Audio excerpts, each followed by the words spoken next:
This is a stimulus update and daily news report. Got some important updates to share with you. President Biden just signed a new executive order. He also just signed a new bill into law. I'll clear up all the rumors about the $1,000 federal gas stimulus checks. We'll also go over the $2,000 stimulus checks and the other promises like student loan forgiveness and Social Security increase by $200 per month. And I'll show you a video clip of Bernie Sanders rejecting the six-penny plan by Rand Paul, and I'll give you some other important updates as well. Hope you're having a fantastic Friday. If you appreciate the fact-based, fast-paced updates, hit the like button down below, and I'm giving $200 to my subscribers in just a few days. I have details of how you could sign up down in the description below. But first, let's go over this.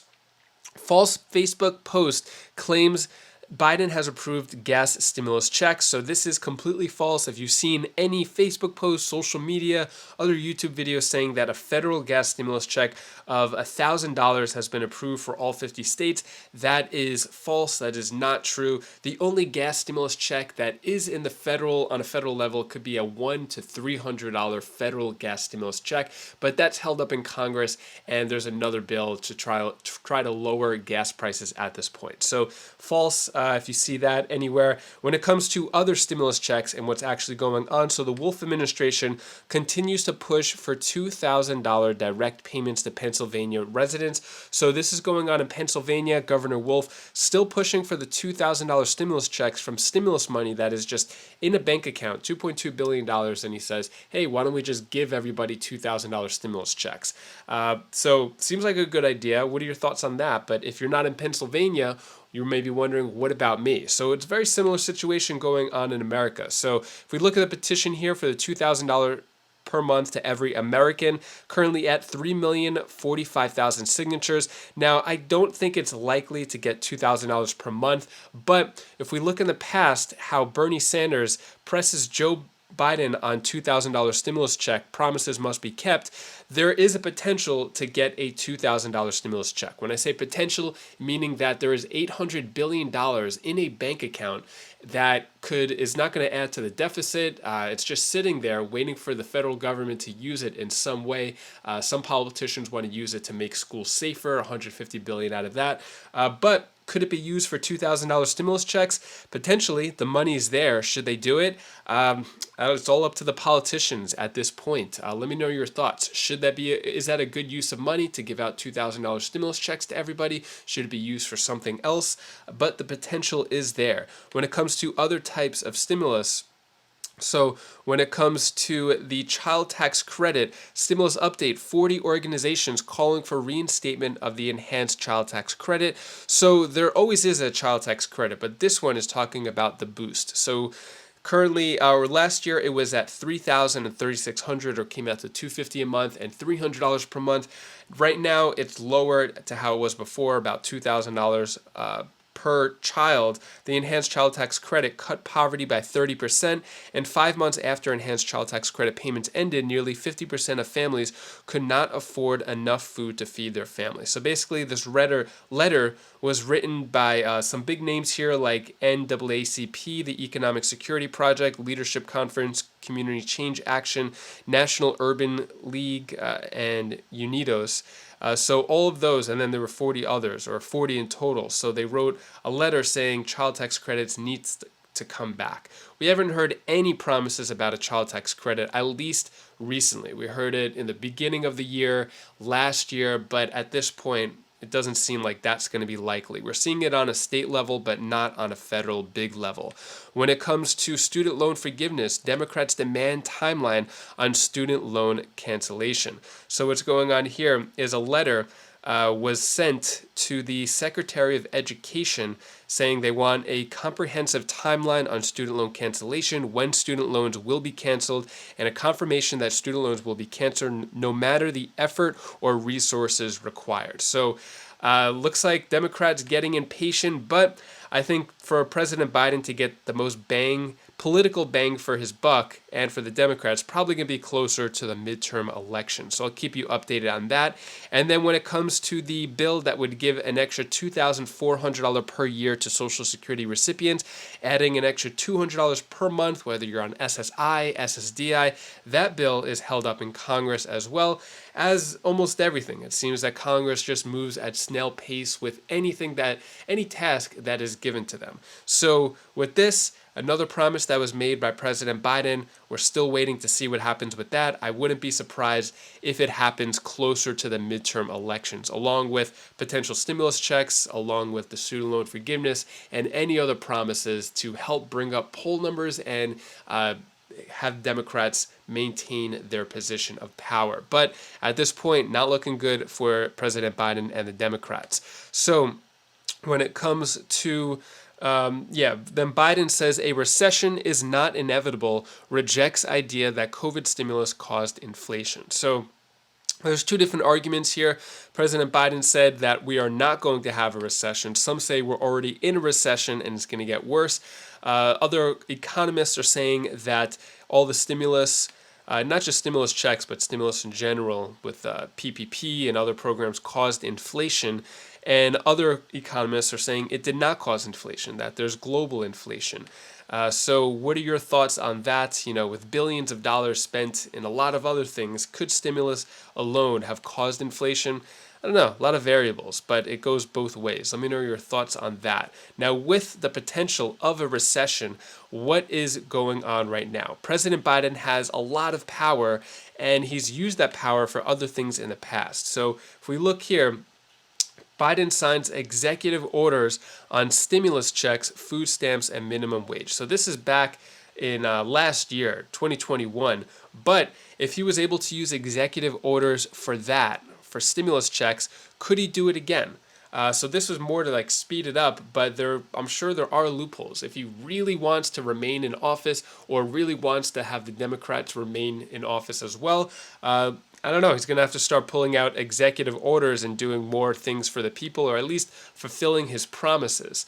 What are your thoughts on that? Should he do an executive order for stimulus checks? Let me know your thoughts. Speaking of executive orders, unfortunately, the executive order he just signed was not for stimulus checks. Take a look at what his new executive order is. My message to all the young people, just be you. You are loved. You are heard. You are understood. You do belong. And I want you to know that as your president, all of us on this stage have your back. We have your back. Today, I'm about to sign an executive order that directs key federal agencies to protect our communities from those hateful attacks and advance equality for families. My order will use the full force of the federal government to prevent inhumane practices of conversion therapy. This is the first time. The federal government is leading a coordinated response against this dangerous, discredited practice. The executive order will also support mental health for children by addressing bullying and suicide and making our schools safer. Addressing the nation's mental health crisis is a key pillar of the unity agenda I announced in the State of the Union address. My executive order also will take on discrimination that children and parents face in foster care. I'm also going to support older adults so they can age with dignity. And also, there's a lot there that aren't. And we'll also do so much to protect and support our fellow Americans. But Congress has to pass an act as well, and that's the Equality Act.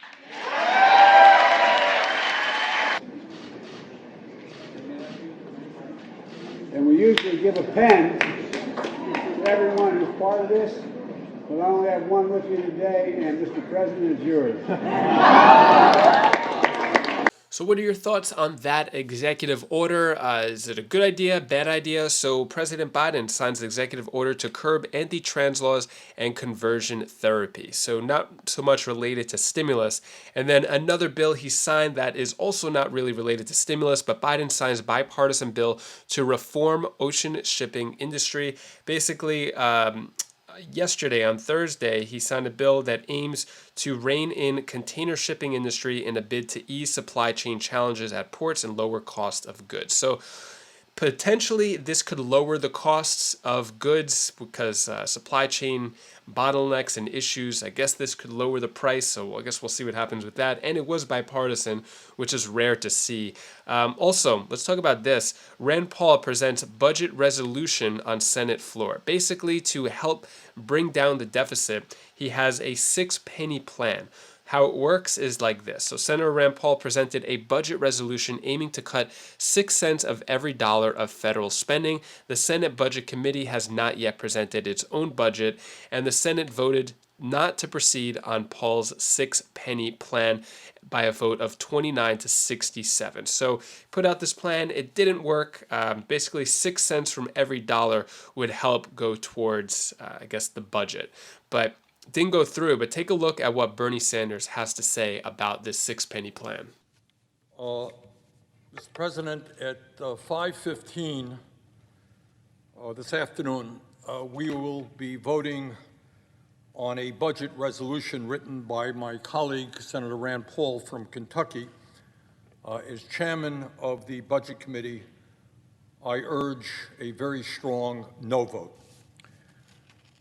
Mr. President, at a time of massive income and wealth inequality, at a time when 2 people in our country own more wealth than the bottom 42% of our population, at a time when the top 1% owns more wealth than the bottom 92%, at a time when we are looking at more income and wealth inequality than at any time in American history, this budget resolution offered by Senator Paul would move us in exactly the wrong direction and make a bad situation worse.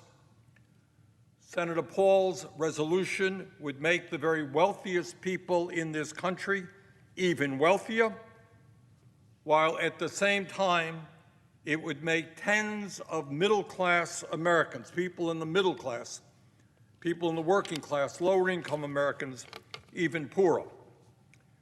Mr. President, we remain, sadly, the only major country on earth not to guarantee health care to all people as a human right. We pay the highest prices by far in the world for prescription drugs. Half of our people are living paycheck to paycheck, and millions are working at $8, $9, $10 an hour because we still have a disastrous starvation minimum wage of $7.25 an hour. Many millions of Americans today, as housing prices soar, are spending half or more of their limited incomes on housing. 45 million people in our country are struggling with student debt. And at a time when half of older Americans have no savings, people have worked their entire lives, they have no savings to prepare them for retirement, the Social Security benefits that they will receive are inadequate to allow them to live out their remaining years in dignity. So what this budget resolution brought forth by Senator Paul does is exactly the opposite of what we should be doing. Instead of expanding Medicare to make sure that every man, woman, and child in this country has health care as a human right, this is a budget that would lead to devastating cuts to Medicare, cuts to Medicaid, cuts to other public health programs. Senator Paul's budget resolution would cut nutrition assistance at a time when there are children in America today who are going hungry. It would cut federal aid to education at a time when schools are looking for funding to pay the teachers they need adequate wages. But in the midst of this budget that cuts health care, that cuts education, that cuts Social Security, that cuts every benefit needed by ordinary Americans.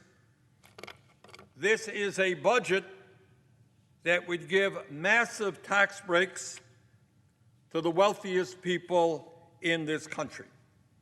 So you have a situation where right now we have a tax system which is broken, which is corrupt, which allows some billionaires in a given year to pay zero in federal income tax. Zero.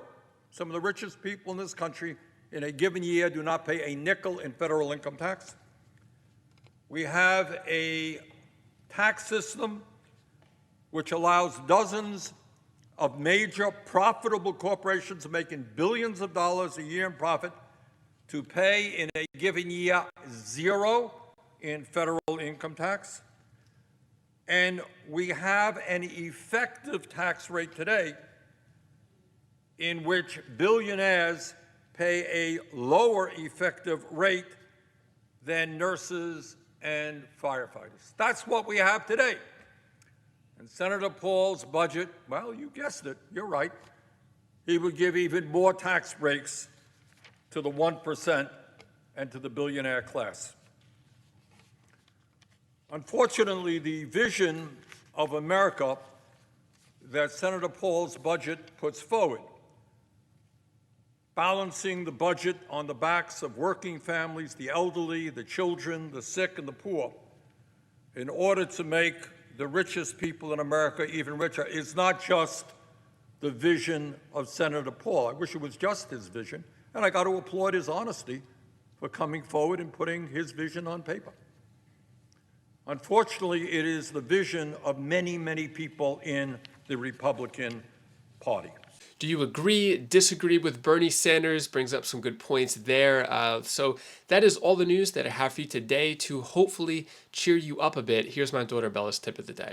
Hi guys, I want to tell you the one thing that you can do to yourself. Be kind, be smart, and also you have to be kind to your mommy, your daddy, or your brother, or sister, or anything that you want. And also you have to be kind to yourself.